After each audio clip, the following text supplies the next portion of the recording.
My name is David Daniel Ball, and these are the headlines for Monday, the 4th of May, 2009. Life must go on. Alan Jones returns to radio. Teens on the run after Parramatta prison break.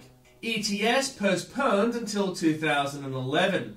Turnbull called it and was abused. Rudd denied it, was applauded, and now it's announced. School apologises over Iredale death. Sex instruction book targets toddlers. Outrage over where did I really come from? Did Rees authorise this or Orkopolis? Yelena Dokic, I was abused by my father. Teens on the run after prison escape. Third Australian swine flu victim. Court to let teen remove breasts. Police offer a $100,000 reward to find dead father's attackers. And Turnbull won't trim deadwood MPs, probably as they were all ALP and Rudd should. And in comments from Tim Blair, pushers punished. South Australian penalty for marijuana cultivation, personal use, $300. South Australian penalty for supplying shoppers with plastic bags, $315.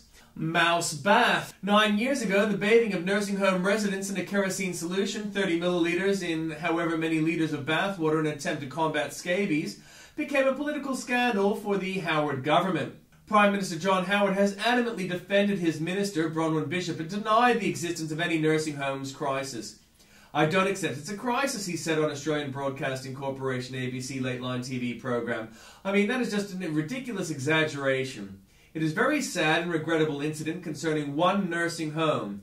Yet the scandal lived on even after the nursing home was shut down and its residents relocated. In 2001, the ABC mentioned last year it was the kerosene baths affair.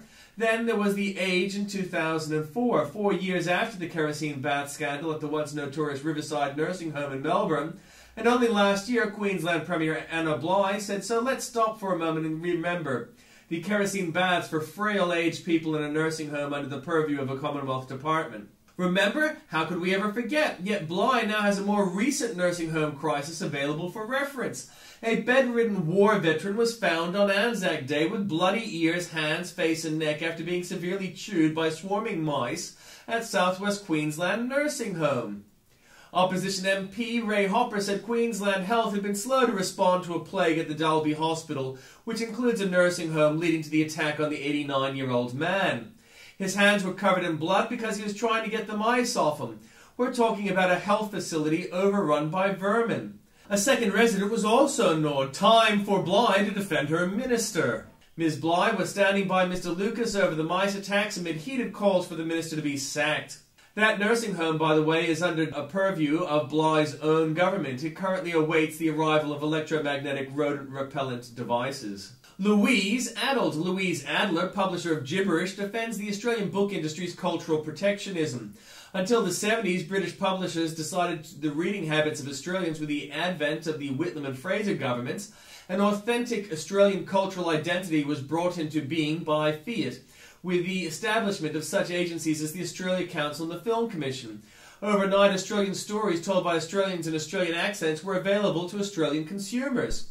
So much for the pre-70s Australian writers Henry Lawson, Miles Franklin, Ray Lawler, Hal Porter, John O'Grady, Banjo Patterson, and so on. By the 90s, the Australian publishing scene had matured sufficiently to view itself as local in origin and global in practice. What did the scene think it was previously? Adler's next contrasts the thriving publishing scene to the moribund film scene industry, which only a few words earlier she'd associated with Whitlamite cultural triumph.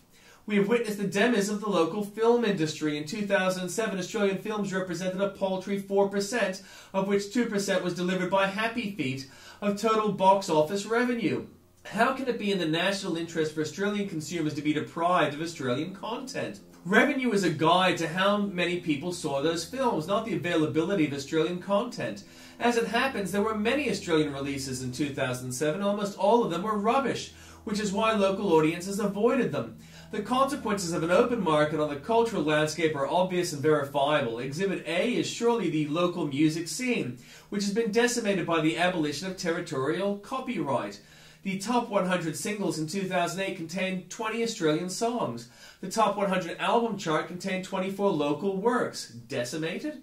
A marketplace that abolishes the principle of territorial copyright will wind back the clock on a proud and profitable publishing culture, reducing the availability of Australian stories and hand back monopoly to multinational publishers to make decisions on our market far removed from local realities. Like the reality of a decimated local music scene, more on this fear of alien cultural influences from Bob Carr. Publishers say they need this protection to support local culture. This is garbage. The truth is Australians will always want to buy good Australian writing. Armed and Ruddy claimed shooting enthusiast Kevin Rudd aims to arm the kids. The federal government wants military-style boot camp training overseen by the Department of Defence for Australia's unemployed youth. Cabinet sources confirmed last night. Via CL, who emailed Sir Humphrey, shot this down when Jim Hacker thought it was a good solution to unemployment. Yes, indeed he did. And you can see it all there at the link. It isn't about money. People who don't have enough money for air travel continue drowning in attempts to reach Australia by sea. On Tuesday, 9 bodies, 8 of them Pakistanis, were found floating in the South China Sea off Pengerang. On Sunday, marine authorities nabbed 33 foreigners from Pakistan, Afghanistan and Iraq on a boat off Kuala Lumpur, some 30 kilometers from here. In both incidents, the foreigners had luggage with them and most were carrying huge amounts of money. One victim was loaded with $8,800 US. These deaths aren't happening because these killed lacked money to fly here. They're happening because asylum seekers are under the impression, an impression encouraged by people smugglers, that Australia is in particular circumstances an easier mark for the seagoing. And an update, airborne fakery is alleged. A post office clerk and a suburban mother allegedly masterminded a fake passport racket to bring illegal immigrants into Australia. No comments on this case, folks. It's ongoing. Newspaper on deadline. The Boston Globe, owned by the New York Times Company, faces imminent closure unless staff agree to substantial pay cuts and layoffs. One last thing to all my dear friends in the Boulevard, we're not hiring. Modern Jizya, no pay Jizya, no house for you. And an update, another theocratic tyranny news, charges against a Denver high school student have been dropped. The child had earlier been arrested and handcuffed following his appearance at the school in a No Obama t-shirt on the day of a scheduled speech by Michelle Obama. Condi 2012, maybe before you make allegations about Guantanamo, you should read Condoleezza Schools the Kids. Lots more there for you at the link. A girl twice betrayed by Andrew Bolt.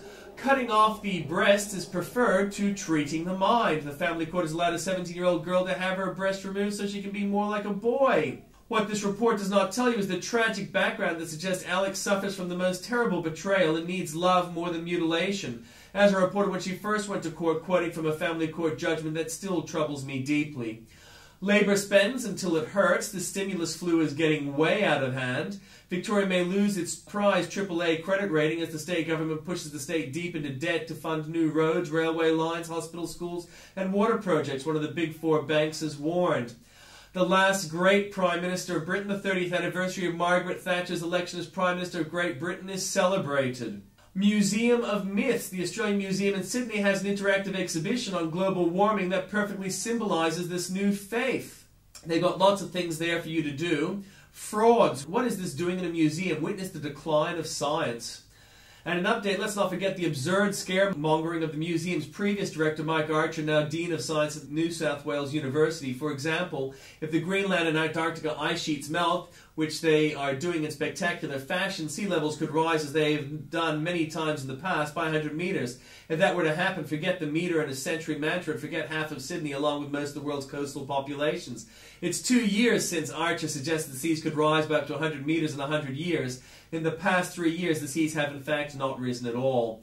Flu fizzles out. Rudd is still feverish after so much fear-mongering, so many apocalyptic warnings, and so much devastation in Mexico's tourism industry. And Rudd's budget. A government of spend-happy populists balk at facing up to the consequences of its reckless spurge. Louise Addled again. First, Melbourne University publisher Louise Adler invents crimes by Israeli troops. Now she invents crimes against Australian artists. With an imagination like hers, be able to see parallels between Moses and Kevin Rudd, she's wasted in merely publishing fiction. Rice versus the left, no contest. And there is heaps there for you to take a look at the link.